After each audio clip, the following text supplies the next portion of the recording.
హల్లెలూయా యేసు ప్రభున్ ఎల్లరు స్తుతించుడి. Praise the lord.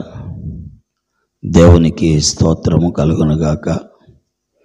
దైవ గ్రంథం బైబిల్ నుండి సామెతల గ్రంథం 15వ అధ్యాయము 11వ వచనం.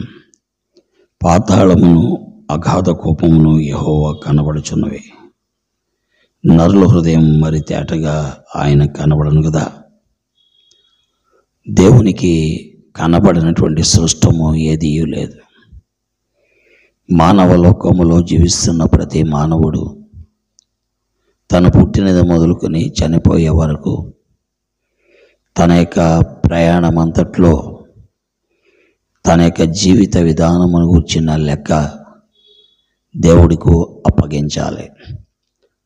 అందుకే దేవుని ఎడల భక్తి భయము మానవుడు కలిగి ఉండాలి. దేవుడంటే భయము లేకుండా భక్తి లేకుండా ఉన్నవానికి కలిగే ప్రమాదము చాలా ప్రమాదకరమైనది. ఎందుకనగా ఆయనకి దాగి మనం ఉండలేము.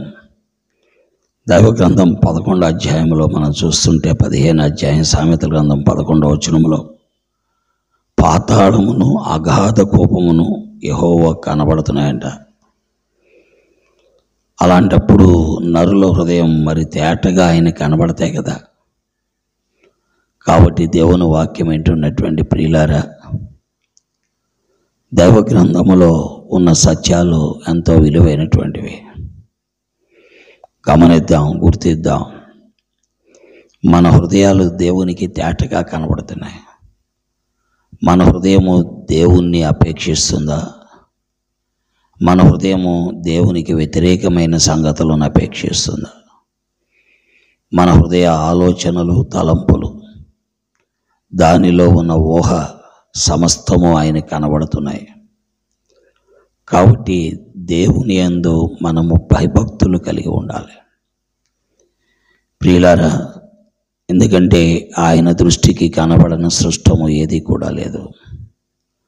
ఈ రోజున మనము తల్లిదండ్రుల కన్నులు కప్పి పని చేయొచ్చు, అన్నదమ్ముల కన్నులు కప్పి పని చేయొచ్చు, సమాజం యొక్క కన్నులు కూడా కప్పచ్చు. కానీ దేవుని కన్నులు మాత్రము నువ్వు కప్పలేవు. దేవుడు సమస్తమును చూచేటువంటి వాడు.